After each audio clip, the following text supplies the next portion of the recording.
আল্লাহ পাক বলছেন ওয়াল বাহরিল মাসজুর, ঢেউ ভরা সাগরের কসম, ইন্না আযাবা রাব্বিকা লাওয়াকি, তোমার রবের আযাব হবেই হবে, মা লাহু মিন দাফি, যাকে ঠেকাতে পারে এমন কেউ নেই।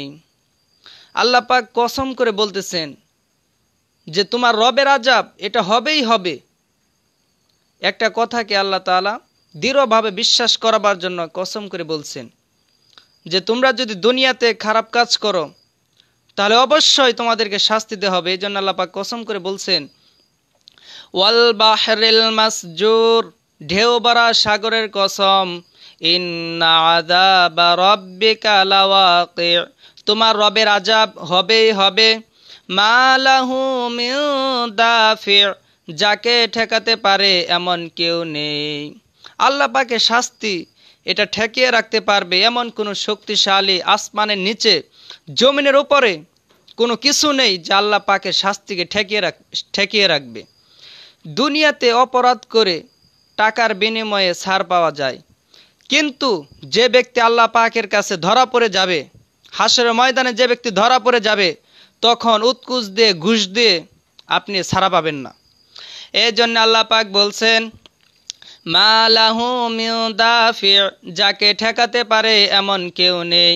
আসমান এবং জমিনের নিচে এমন কোনো শক্তিশালী কিছু নেই যে আল্লাহ পাকের আযাবকে ঠেকিয়ে রাখবে। এরপর আল্লাহ পাক বলছেন ইয়াউমা তামুরুস সামাউ মাওরা ওয়া তাসিরুল জিবালু সাইরা, ইয়াউমা যেদিন, তামুরুস সামাউ মাওরা যেদিন আসমান থর থর করে কাঁপবে, ওয়া তাসিরুল জিবালু সাইরা, আর পাহাড়গুলো উড়ে বেড়াবে। পাহাড়গুলোকে আল্লাহ তাআলা চলমান করে দিবেন, ফলে সমস্ত পাহাড়গুলি মরীচিকায় পরিণত হয়ে যাবে, আসমান থর থর করে কাঁপবে। এরপর আল্লাহ পাক বলছেন ফাওয়াইলুন ইয়াউমাইযিল লিল মুকাযযিবিন আল্লাযীনা হুম ফি খাউদিন ইয়ালআবুন, সেদিন ধ্বংস, ফাওয়াইলুন সেদিন ধ্বংস, ইয়াউমাইযিল লিল মুকাযযিবিন মিথ্যা সাব্যস্তকারীদের জন্য সেই হাসরের ময়দানে রয়েছে ধ্বংস, যারা দুনিয়াতে খেলার ছলে তর্ক করে বেড়ায়, যারা বিশ্বাস করে না যে পরকাল বলতে একটি জায়গা আছে, দুনিয়াতে খায় দায় ফুর্তি করে, অপরাধ করে, অন্যায় করে, অবিচার করে, হত্যা করে, দর্শন করে, মানুষের সাথে খারাপ ব্যবহার করে, এরকম যারা আছে যে পরকালকে বিশ্বাস করে না। কারণ যে ব্যক্তি পরকালের কোনো চিন্তা করে না ওই সমস্ত মানুষই দুনিয়াতে খারাপ কাজ করতে পারে, আর যে সমস্ত মানুষের পরকালের চিন্তা আছে তারা কখনো খারাপ কাজ করতে পারে না দুনিয়াতে। এই জন্যে যে সমস্ত মানুষ খেলার ছলে তর্ক করে বেড়ায় তাদের জন্য রয়েছে সেদিন ক্ষতি, যেদিন কিয়ামত হবে তাদের মর্তবাটা আল্লাহ তাআলা নিচু করে দেবেন। এরপরে আল্লাহ পাক বলছেন ইয়াউমা ইউদাউনা ইলা নারি জাহান্নামা দাআ, সেদিন ওই অবিশ্বাসীদেরকে ধাক্কা মেরে মেরে জাহান্নামের আগুনের দিকে নিয়ে যাওয়া হবে। যারা বিশ্বাস করে না যে জাহান্নাম বলতে একটি জায়গা আছে, দুনিয়াতে খারাপ কাজ করলে জাহান্নামে ফেলা হবে, এই রকম যারা বিশ্বাস করে না তাদেরকে সেদিন ধাক্কা মেরে মেরে জাহান্নামের দিকে নিয়ে যাওয়া হবে।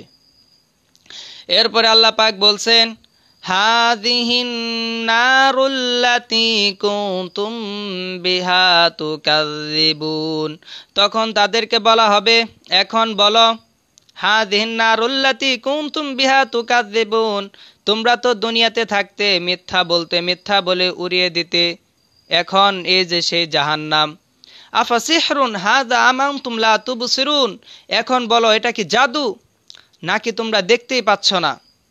জাহান্নামের কাছে তাদেরকে নিয়ে যে বলবে যে দুনিয়াতে বেঁচে থাকা অবস্থায় তো তোমরা বিশ্বাস করতে না, কোরআনের কথা, হাদিসের কথা, রাসূল যে সমস্ত কথা বলেছেন, কোরআন হাদিসের যে সমস্ত কথা আছে তোমরা তো বিশ্বাস করতে না, এখন বলো যে এটা কি জাদু নাকি তোমরা দেখতে পাচ্ছ না, লা তুবসিরুন, নাকি তোমরা জাহান্নামকে দেখতেই পাচ্ছ না।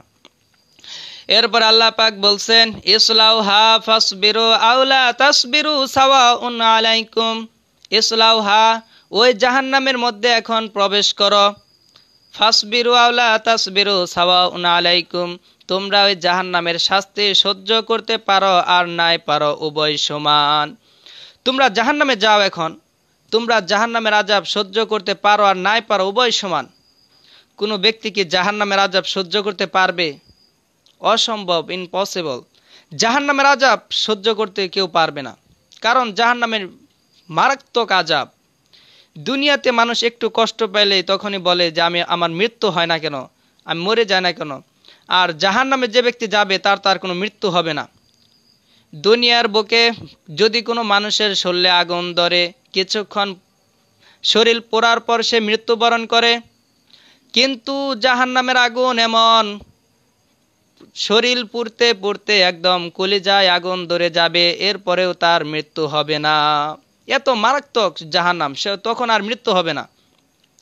এই জন্য আল্লাহ পাক বলছেন, ইন্নামা তুজজাউনা মা কুনতুম তা'মালুন, দুনিয়াতে তোমরা যেমন আমল করেছিলে তেমন বদলায় আজকে তোমাদেরকে দেওয়া হচ্ছে। দুনিয়াতে যে সমস্ত কাজ করেছো, যেমন আমল করেছো, তেমন প্রতিদানই আজকে তোমাদেরকে দেওয়া হচ্ছে, এছাড়া আর কিছু না। দুনিয়াতে যদি তুমি চোখ দিয়ে খারাপ জিনিস দেখে থাকো তাহলে সেটা চোখের জিনা হয়েছে, হাত দিয়ে খারাপ কাজ করলে সেটা হাতের জিনা হয়েছে, পায়ের জিনা হয়েছে, কানের জিনা। তোমরা যে সমস্ত খারাপ কাজ করেছো তার জন্য আজকে তোমাদেরকে এরকম শাস্তি দেওয়া হচ্ছে। আর যদি ভালো কাজ করো তাহলে অবশ্যই আল্লাহ পাক আমাদেরকে ভালো জিনিস দেবে। আল্লাহ তাআলা আমাদের সকলকেই ভালো কাজ করার তৌফিক দান করুক, আমিন। আসসালামু আলাইকুম ওয়া রাহমাতুল্লাহ।